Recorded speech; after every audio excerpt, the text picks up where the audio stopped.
Up next on Inspiring Beauty and Believers.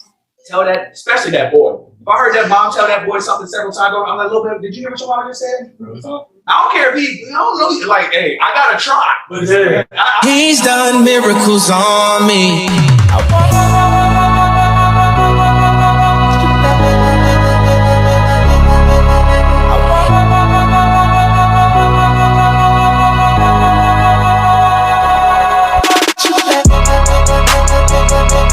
Back again, he's done. Back again, he's done miracles. Back again, he's done miracles on me.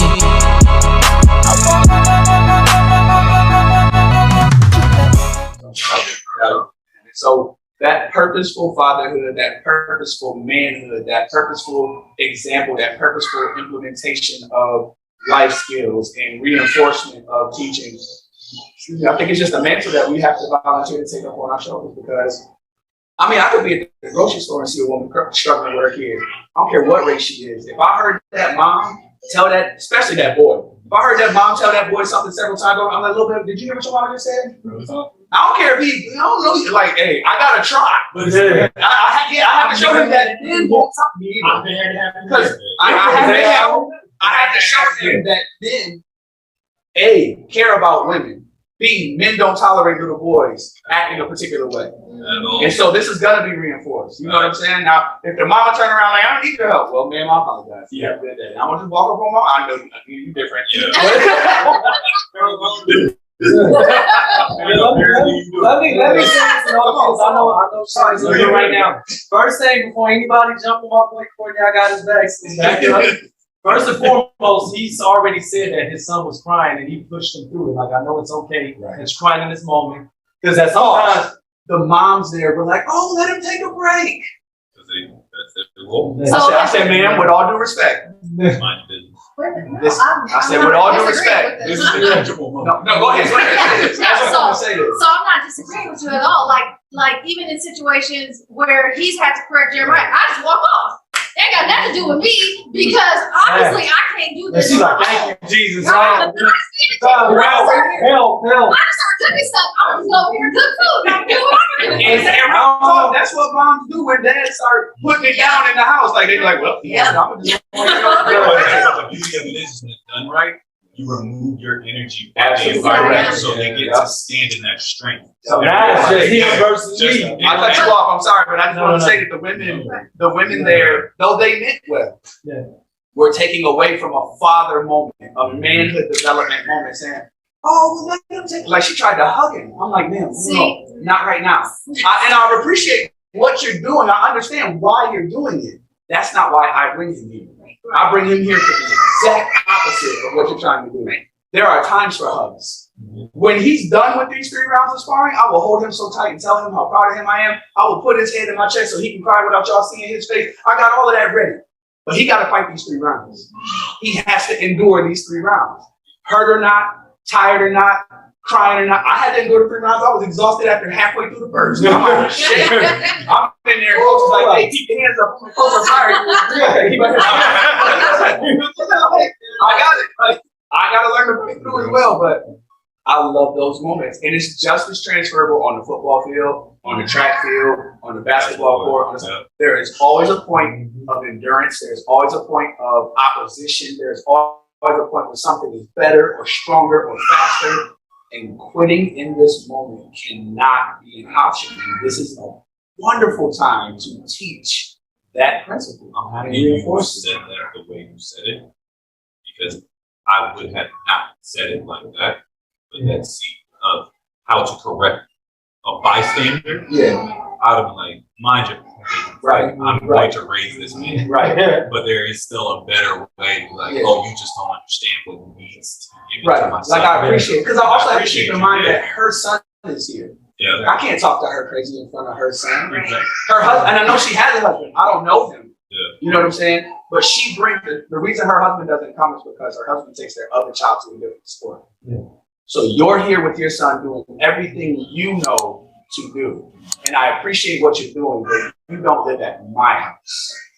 I'm working on something specific at my house. You know what I'm saying? I understand. but I also, like I said, I don't want to, unless if it's required, if she's being Karen, if she's on Karen mode, her son is like to see her get put in her place. That's different, yeah. But for a mother who was doing what a mother is trained to do, Exactly. Sweetheart, your husband's not here. But if he was here, he would have pulled you before you got a chance to say that to me. He'd have said, nah, let that boy breathe. Let him get it. Let him get it. He got it. He got it, babe. He got it. That's what he would have said. Every man know. But he's not every man know. All the other men in the gym was like, could be all right. Yeah. Nah, let him breathe through it. You gotta fight. Like when he turned around and was in the corner crying, no one said, that's all right, Dave. You can take that third round off. Not one man in the gym said, it's cool, little fella. You gave your best. Every man knew he one more round. And life is always going to require one more round. I don't care what the situation is. That's the word of the day. One more round. Hey, yo, to your one more round. I ain't no bell.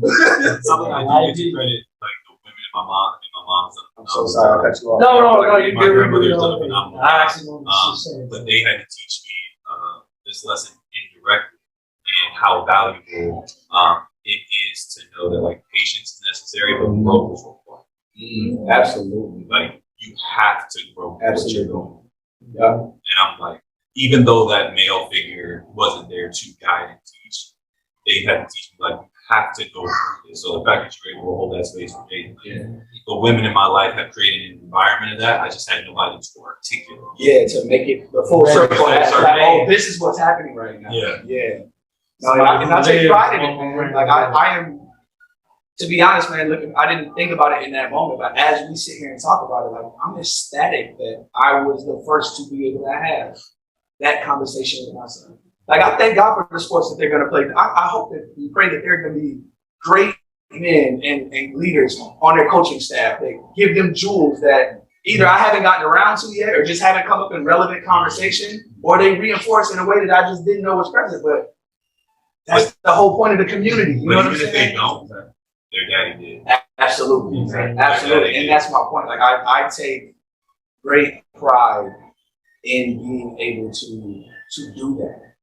To lay down at night and be like, I taught my son something. He might not have got it. He might not have liked it. It's up to him. I had the opportunity. I'll be real transparent with y'all, man. When my wife was pregnant with my first boy, with our first child, neither of us were very happy about being pregnant because we felt like the timing wasn't in accordance with our plan. As a father, as a husband, I felt like I wasn't anywhere near financially in the space to take care of a child. I have never done it, so I don't know what it cost. But in my head, whatever we had wasn't enough. You know what I'm saying? Like I hadn't graduated. I wasn't done with college yet. There was just a lot of things that I felt like would have made a child coming in easier. And my pastor, he called me to the church, and I got to the church, and I didn't go to his office. I didn't go to the conference room. He was waiting in his truck. He said, "Get in." I said, "Over," because it felt just like, tell that young man. I said, "Come here." You know what I'm saying? Like I knew it was a different tone, and this is what he said to me. He said, "I understand that you feel pressure, and I understand that right now you don't feel too happy about this. But here's what I need you to really grasp.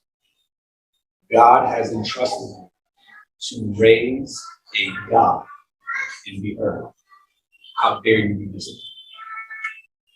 Listen, when I tell you I never said another, like I shut up.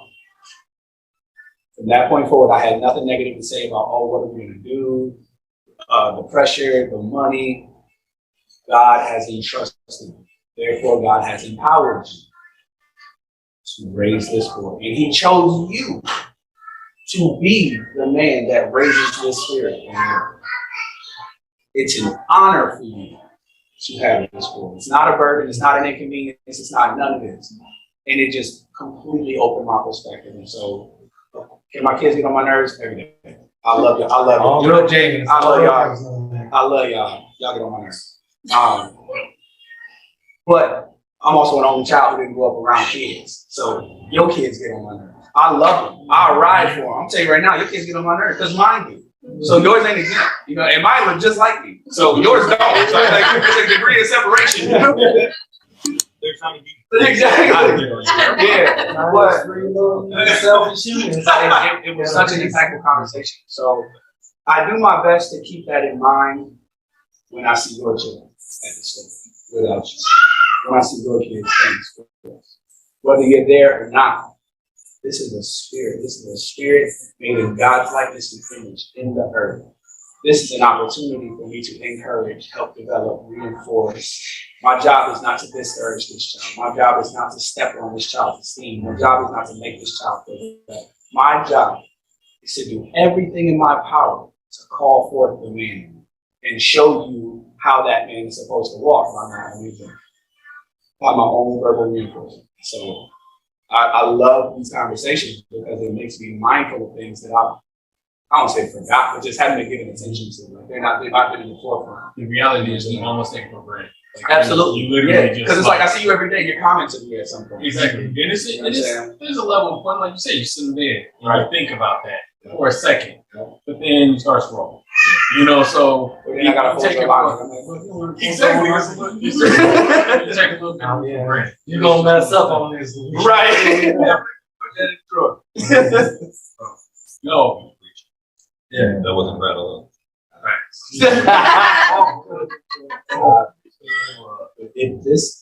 Before I got married, I purposely spent time with married people whose marriages I admired, that had been married for at least like 10, 12, 15 years. And many of them were my peers in age, but they got married in their 20s. I just was, late to the ballpark. So, well, in retrospect, it wasn't late. I considered it late in comparison, but it was right on time for me. It's like going to be right on time. Yes. You know what I'm saying? Like, it's your season. Right? So, in any case, I spent time gleaning from them. I would literally just, and I asked them up front, I'm like, listen, I'm on a study journey.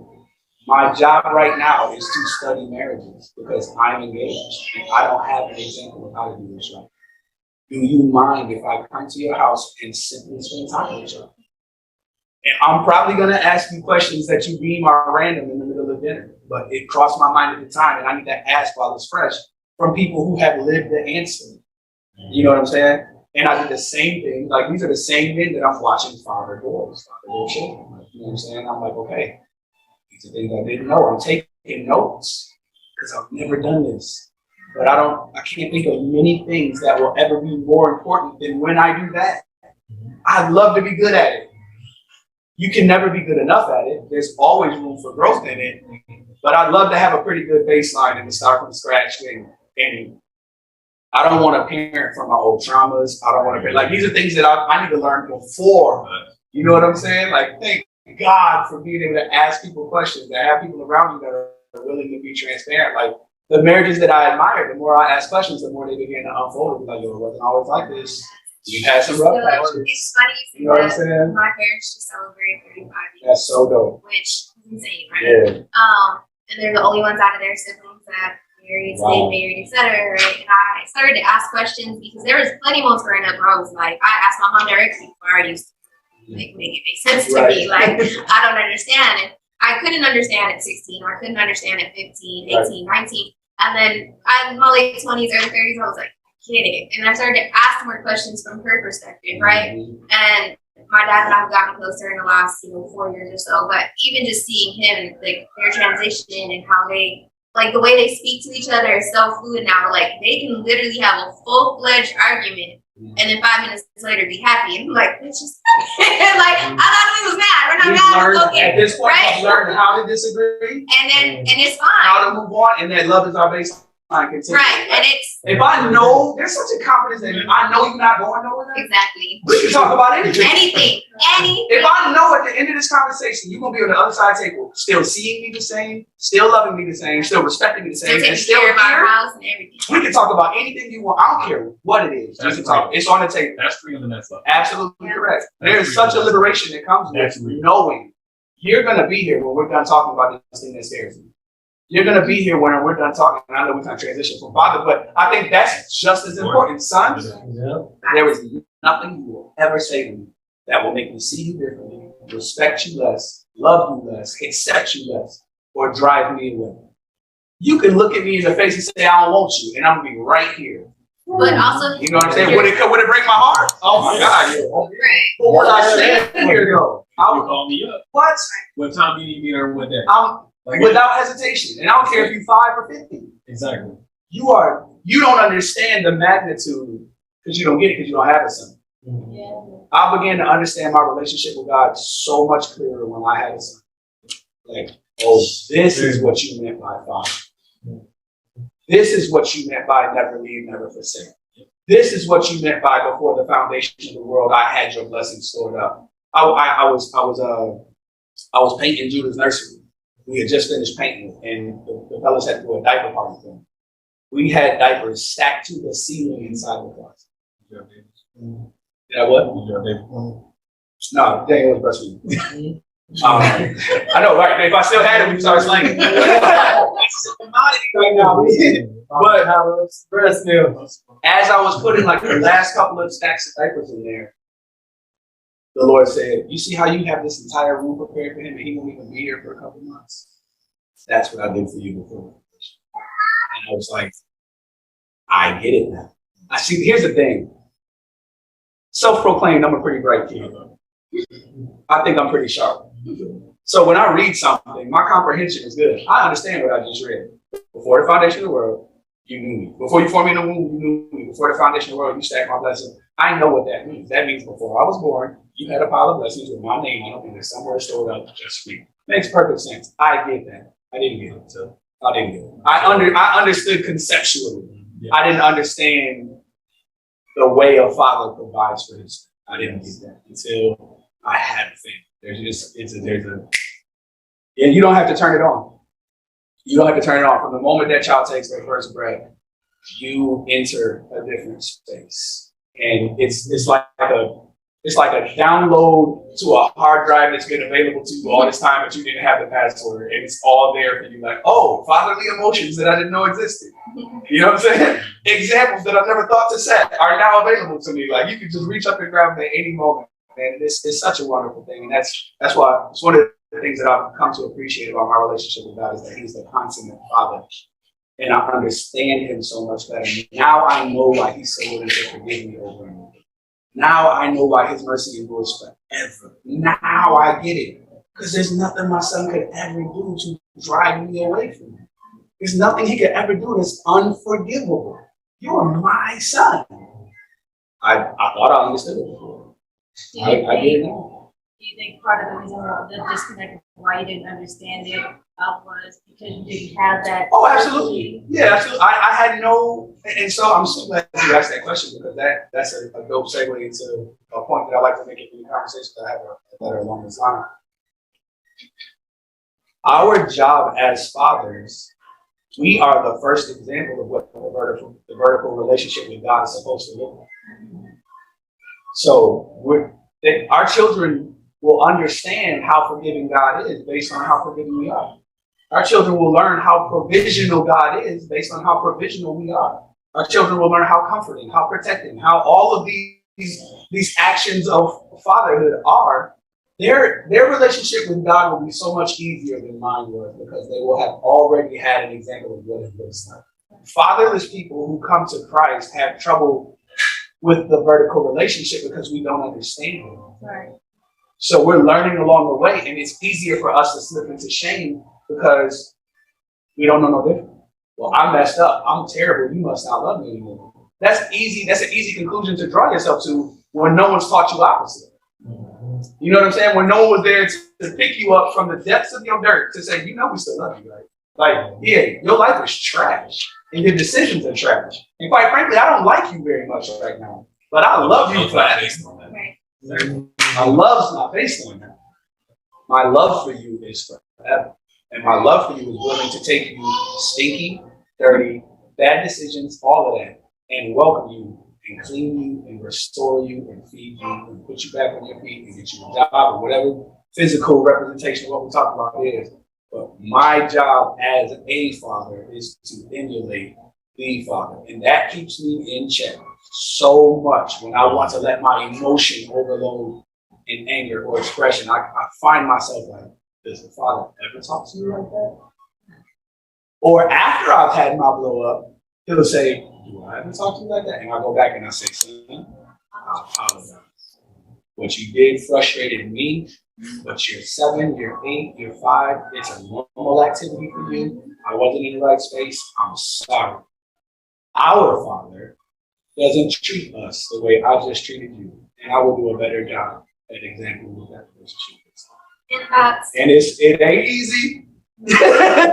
Your pride be like, I'm in charge. You know what I'm saying? Like, God's like, but are you?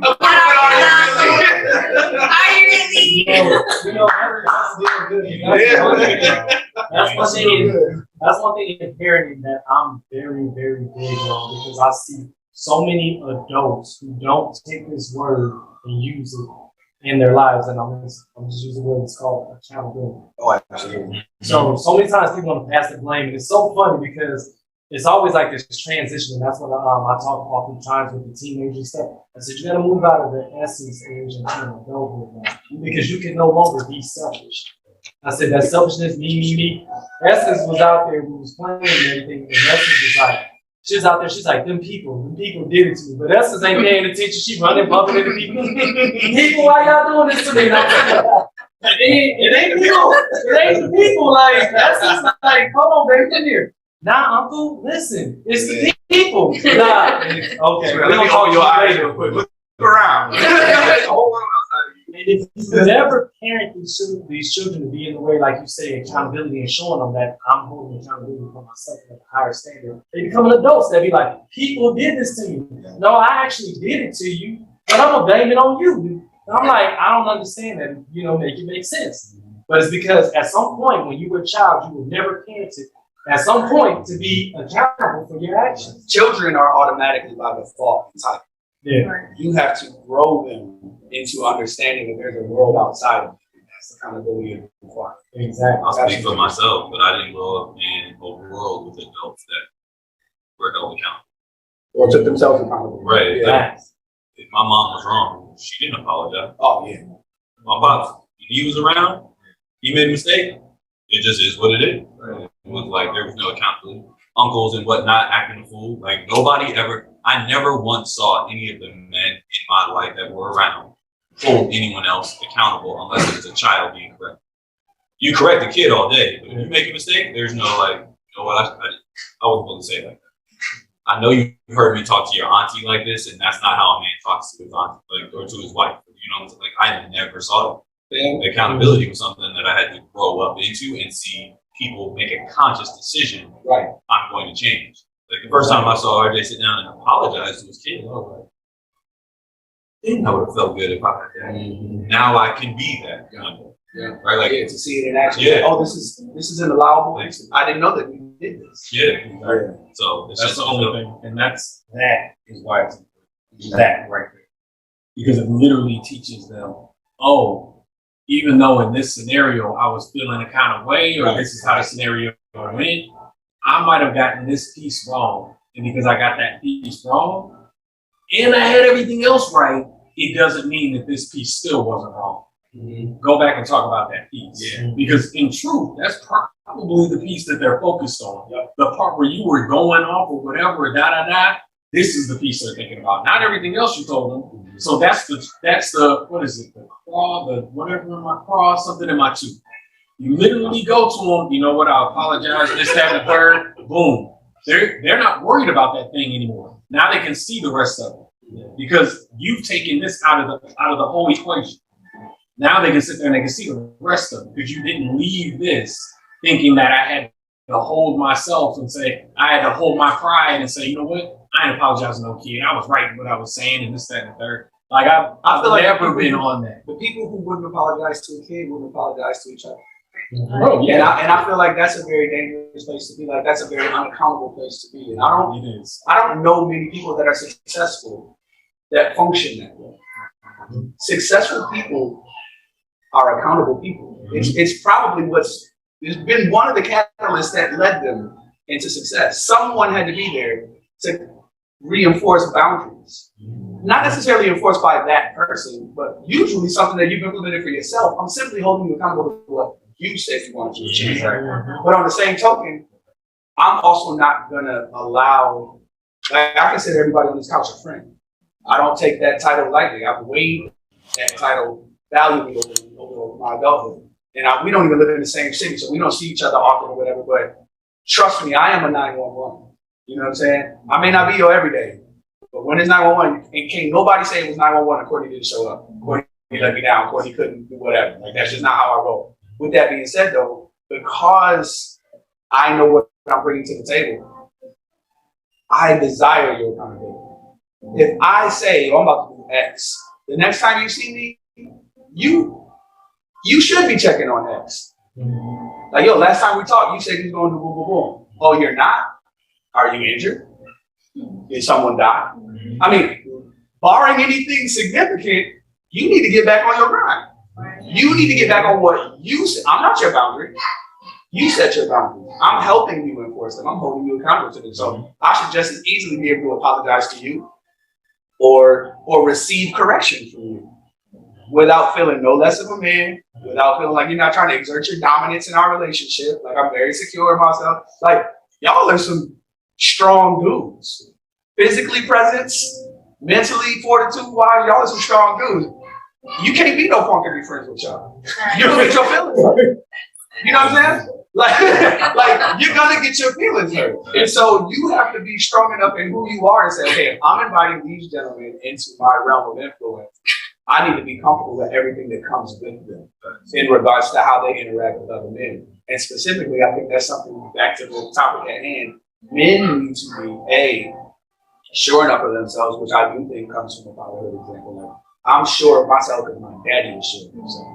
If he said he was going to do something, he stuck to it, he knocked it out, even when it was hard. Or sometimes he failed, but he went back to the drawing board. He went and got help. That's huge. Like, yo, know that you can ask for help. Yeah. You may have set out to do something on your own. If you get to a point where you realize this is bigger than me, be sure enough of yourself to know that it's not less of a man to say, brothers, can y'all help me lift this? I've tried it 4 times every way I know. I almost injured myself. I cannot lift this by myself. But I think together, we can have this done in half an hour. It's taking me 3 weeks. You know what I'm saying? Like, life was happening. And after I sat down and prayed, the first thing that came to my mind was Jared. And I called him. He was like, I got you. See? I was like, how easy? Like, I literally put the phone on. I was like, all this time. Not every day. Yo. 911. Subscribe so you don't miss next week's video. I had intentionally done to him, but when I sat and it just sat on my spirit, and I was like, something's not right until I talked to my man. Like, and it literally was like, just something's not right. I didn't feel like there was a disconnection between him and I whatsoever, but because of how I value him in my life, I was like, I get to apologize to him because I love this man, and I get to make sure that he knows that. Like, when you have people like that in your life, when you find them, it's like, yeah, again, I didn't grow up with it. Right. And I was like, just because I didn't grow up with it doesn't mean it doesn't exist. We created it.